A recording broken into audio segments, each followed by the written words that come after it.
নমস্কার, সবাই কেমন আছেন? আশা করি সবাই খুব ভালো আছেন। আমিও খুব ভালো আছি। তো চলুন প্রতিদিনের মতো আজকে ব্লগটা এখন থেকে শুরু করি। আজকে আকাশটা দেখুন কি সুন্দর, কিন্তু মেঘ করে আছে। সকাল থেকেই আকাশটার মুখ ভার। আজও মনে হয় টিপটিপানি বৃষ্টি সারাদিন হতে পারে, দেখে তাই মনে হচ্ছে। চলুন সকালে আজকে রান্না বান্না করিনি, আজকে একটু টিফিন বানাচ্ছি। আসলে সকালে শরীরটা যে বড্ডই খারাপ ছিল, তাই একটু বেলা হতে একটু টিফিন বানিয়ে দিচ্ছে। আর ওই বাবার খুব ইচ্ছা হলো আজকে একটু ডিম টোস্ট খাবে। দেখুন দুদিনের দুধও ফ্রিজে পড়েছিল, তাই সেই দুধটাও বার করেছি, একটু জাল দিয়ে নেব আর ডিম টোস্টটা করবো বলে আরোহীর আর আরোহীর বাবার জন্য। তাই 6টা পাউরুটির পিস নিয়ে নিলাম।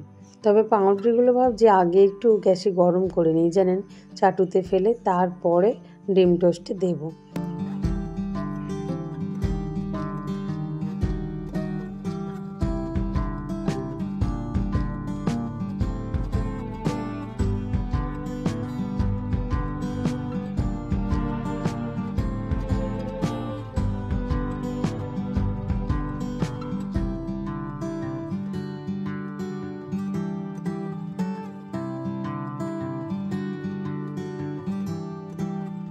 তবে সকাল সকাল এরকম সুন্দর সুন্দর ব্রেকফাস্ট করতে আরোই বাবার খুব ভালো লাগে, কিন্তু প্রতিদিন তো আমার রান্না থাকে, তাই সম্ভব হয়ে ওঠে না যে রান্নার পরে এইগুলো আর করতে। সত্যি কথা, কারণ রান্না টিফিনের এত বাসন হয়ে যায়, আমার আর ভালো লাগে না এক্সট্রা করে কিছু বানিয়ে আবার এত বাসন বানাতে। তো ওই জন্যই বানাই না। তবে এক একদিন একটু পকোড়া টকোড়া করি মুড়ি টুড়ি খাওয়ার জন্য। তবে আজকের যেহেতু সকালে রান্না হয়নি, তো সেই জন্য আরোই বাবা বললো যে একটু ডিম টোস্ট করতে, তো আজকে আমি করেও দিলাম। তো একটু ভালো কিছু খাবার বাড়ি থেকে খেয়ে যাক, তারপরেই তো হোটেলে ওনাকে আজকে খেতেই হবে বা ক্যান্টিনে খাবে। কিন্তু আরোই আজকে স্কুলটা ছুটি আছে, বেচারি ও বাড়িতে থাকবে, তাই আমাকে বেলাতে হলেও একটু রান্না বানাতেই হবে কিছু। তবে আজকে মানে ও না থাকলে আমি হয়তো কিছু বানাতাম না, হয়তো একটু মুড়ি জল করে খেয়ে নিতাম, কিন্তু যেহেতু ও আছে তো আমাকে একটু বেলাতে হলেও রান্না কিছু করতেই হবে। ও আবার স্কুলে কিছু ভাত টাত তো দিলে না খেতেও চায় না, বাড়ি থেকে যেটা নিয়ে যাবে সেটুকুই খায়। এই একটাও ঝামেলা হয়েছে, স্কুলে গেলেও ভাত পায় না ও, মানে খেতেই চায় না। তো যাই হোক, কী করা যাবে, আজকে ভাবছি আর ভাতটা রান্না করব না। ওকে বললাম বেলাতে তাহলে আজকে একটু দুজনের জন্য আমি ওটস বানিয়ে নেব। ও দেখি খুব খুশি। তো ওটস আর ডিম সিদ্ধ করব ভাবছি। তা দেখা যাক, এরকমই ইচ্ছা আছে। ফ্রিজে কি সবজিপাতি আছে দেখি, তারপরে একটু বেলায় গরম গরম ওটস বসিয়ে দেবো। ওটা তো প্রেশার কুকারে বসাবো, অসুবিধা হবে না, খুব তাড়াতাড়ি হয়ে যাবে। এখন আপাতত আমি এই ডিম টোস্টটা বানিয়ে নিই, আর তারপর আমি একটু আমার জন্য চা বানাবো। একটু চা দিয়ে আমি পাউরুটি বা অল্প একটু শুধু মানে শুকনো মুড়ি খাবো, তারপরে একটু রেস্ট নেবো। তারপরে আবার আমি ওটস বানাতে আসবো। তো যাই হোক, দুধটা একটু গরম বসিয়ে দিয়েছি, বললাম না গত দুদিনের দুধ পড়েছিল, আবার আজকেরটা এখনও দিয়ে যায়নি, যদিও দুদিনেরটা দিয়েছে, ওটাই আপাতত ফুটিয়ে নিচ্ছি। পাখিটা একটু খাবে বলে ছটপট করছিল, তাই ওকে একটু পাউরুটি দিয়েছিলাম, কিন্তু দেখছি পাউরুটি খাচ্ছে না, তো তাই নিয়ে নিলাম। পাউরুটি খেতে পছন্দ করছে না। তবে ওই যে ডিম টোস্টটা হয়েছে, এক্ষুনি আর ওই বাবা যখন খেতে বসবো, কিন্তু ডিম টোস্টটা ঠিক খাবে ওদের সাথে। তো যাই হোক, চলুন।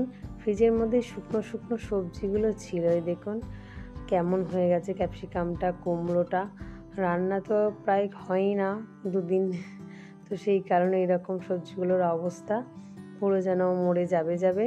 তাও তাদেরকে তুলে এনে কাটাকাটি হচ্ছে। তো কী করা যাবে, ওই একটু কুমড়োও দিয়ে দেবো, মানে সবজিপাতি একটু বেশি করে দেব। তবে একটু ভাবছি কচু আছে বাড়িতে, কচুটাও দিয়ে দেবো। তবে কচু খেতে আমার খুব ভালো লাগে, তো তাই কচুটা ভাবছি গোটাই দিয়ে দেবো। আর চলুন, হয়ে গেছে মোটামুটি আমার কুমড়োটা কাটা, আর বেশি কুমড়ো দেবো না। এরপর একটু ক্যাপসিকাম গাজর কেটে নেবো, আর তার সাথে একটু করব বেগুন ভাজা। যেহেতু আমি ডিম সিদ্ধ খাই না, মানে ডিমটা খাই না, তাই আমার জন্য একটু বেগুন ভাজা করছি, আর আরোহীর জন্য করছি ডিম সিদ্ধ। তো চলুন, মোটামুটি আমার ক্যাপসিকামও কাটা হয়ে গেল, আর বেশি ক্যাপসিকামও দেবো না।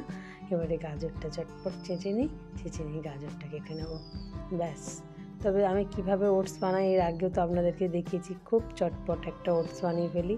আর পেঁয়াজ আর রসুনটা আরোহীকে বলেছি একটু কেটে দিতে, বেগুনগুলো এখন এত খারাপ হচ্ছে দেখুন না, বর্ষার বেগুন তো একটু পচও ধরে গিয়েছিল, তাই একটু কেটে বাদটা দিয়ে যতটা হয়েছে ততটাই নিয়েছি আর কি।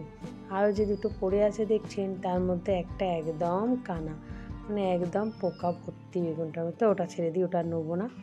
যাই হোক, হয়ে গেছে বেগুনটা। আমি দেখুন কেটে একটু জলে রেখেছি, পাখিটা তার মধ্যে উঠেছে, জল খাবে, স্নান করবে, পোকা বাজবে, যা হোক কিছু একটা করার চেষ্টা করছে। বেগুন দেখলেই হয়। তো আমি আজকেও পাঁচমেশালি ডালটা নিয়ে নিয়েছি, পাঁচমেশালি ডালটা দিয়ে আজকে বানাবো ওটসটা। তবে ওটসটার ডিবেটা বার করেছি ঠিকই, ওটসটা এ থেকে অল্প একটু নেবো। আর গত মানে আগের দিন যেদিনকেই ওটসের ডিবেটা ভরেছিলাম, পুরোটা তো ভরা হয়নি, মানে একটু ওটস প্যাকেটে রয়ে গিয়েছিল। হঠাৎ মনে পড়ে গেল, তাই ভাবলাম এটা ডিবেতে আছে থাক, আর এই প্যাকেটেরটা আগে শেষ করে ফেলি। তাই 1 কাপের মতো নিয়েছি, আর বাদ বাকি প্যাকেটে যেটা আছে সেটুকুও নিয়ে নেব ভাবছি আজকে। একটু বেশি করেই বানিয়ে রাখি, আরুইর বাবা যদি রাতে খায় খেয়ে নেবে। কচুটা দেখেছেন দিয়েছি গোটা গোটা 2 পিস, তো ওটা একটু আলুর সাথে ভেজে নেব। এরপর পেঁয়াজ আর রসুনটা দিয়ে দেবো। আরুইর বাবা ওটস খেতে খুব একটা পছন্দ করে না, কিন্তু একটু ডিম ভাজা বা ডিমের ঝাল, মানে যেভাবে খিচুড়ি খাওয়া হয় আর কি, সেইভাবে যদি ওনাকে একটু ডিমের কিছু রেসিপি ওটসের সাথে দেওয়া যায়, তাহলে কিন্তু উনি খুব ভালোভাবেই ওটসটা খেয়ে নেয়। তো সন্ধ্যাবেলা ভাবছিলাম একবার টিফিনে দিয়ে দেবো ওটসটা, কিন্তু তাহলে আবার সন্ধ্যাবেলা আমাকে ডিম টিম ভাজতে হবে। তো ভাবলাম দেখা যাক কী করেন উনি, সন্ধ্যায় খায় কি রাতে খায়। তো যাই হোক চলুন, মোটামুটি হয়ে এসেছে পেঁয়াজ রসুন ভাজাও। এবারে সবজিগুলো দিয়ে একটু নাড়াচাড়া করে তারপরে ডালটা দিয়ে দিলাম। ডালটা দেওয়ার পরেই আর নাড়াচাড়া করব না, কাঁচা লঙ্কা দিয়ে দিলাম। এরপরে একটু জলও দিয়ে দেব, দেওয়ার পরে টুকটাক মশলাপাতি যেগুলো হয় সেগুলো এর মধ্যে দিয়ে দেব। তবে এর আগেও আপনি দিতে পারেন, তবে যেহেতু আমার মানে গ্যাসটা জোরে জ্বলছিল আর ভাজাগুলোতে একটু ধোঁয়া ছাড়ছিল, সেই কারণেই আমি জলটা আগে দিয়ে দিলাম, নাহলে মশলাটা মানে লঙ্কা গুঁড়ো হলুদ গুঁড়ো পুড়ে যাবে।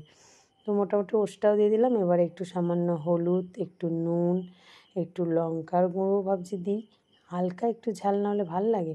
2টো এলাচও দিয়ে দিলাম গন্ধের জন্য, অল্প একটু চিনি দিলাম, ব্যাস হয়ে গেল। কাঁচা লঙ্কা দিয়েছি ঠিকই কথা, কিন্তু একটু লঙ্কার গুঁড়ো দিলাম যাতে একটু কালারটাও হয় আর সামান্য একটু ঝাল লাগে। আর এদিকে ডিম সিদ্ধও বসিয়ে দিয়েছি, প্রায় হয়ে এলো বলে। আর এই দেখুন, এখন প্রেসার কুকারটা একটা সিটি মারার পরেই আমি বফ করে রেখেছিলাম, তারপরে খুলে দেখছি একদম কমপ্লিট হয়ে গেছে। এই দেখুন, এখন এটা ঠান্ডা হলে বেশ ঘন ঘন হয়ে যাবে। একটু ঘি দিয়ে আর নামিয়ে নেব, ব্যাস আমাদের স্নান পুজো সব সারা হয়ে গেছে। এবারে গরম গরম একটু বেগুনটা ভেজে নেব, কারণ বেগুন ভাজা একটু গরম গরমই ভালো লাগে। আর তাছাড়া খিচুড়ি জিনিসটা তো একটু গরম গরমই ভালো লাগে, তাই গরমের সাথে বেগুন ভাজাটাও গরম গরম। আর আজকে খাবো আরুই আর আমি দুজনে কলা পাতায়। কলা পাতাটা কালকে পিঠে পার্বণের জন্য আরুইর বাবা এনেছিল, তো এতটুকু বেশি হয়েছিল, তো সেইটাই আমি যত্ন করে রেখেছিলাম আজকে ভাত খাবো বলে। তো যাই হোক, আজকে ভাতের জায়গায় খিচুড়ি খাওয়া হচ্ছে উঠছে, সেটা কলা পাতাতেই বেড়ে নিচ্ছি। তো ভিডিওটাও তাহলে আজ এখানেই শেষ করি। আগামীকাল একটি নতুন ব্লগে আপনাদের সাথে আমার আবারও দেখা হবে। তো সবাই সুস্থ থাকবেন, ভালো থাকবেন, সবাইকে ভালো রাখবেন। আর ভিডিওটা কেমন লাগলো অবশ্যই কমেন্ট করে জানাবেন। আর যদি ভালো লাগে তাহলে একটা লাইক সাবস্ক্রাইব করে পাশে থাকবেন। যা, আরও একজন সদস্যের ভাত তো বাড়া হলো না, তবে উনি কিন্তু আমাদের পাতেই খেয়ে নেবেন। এই যে এসে গেছেন, চলুন টাটা।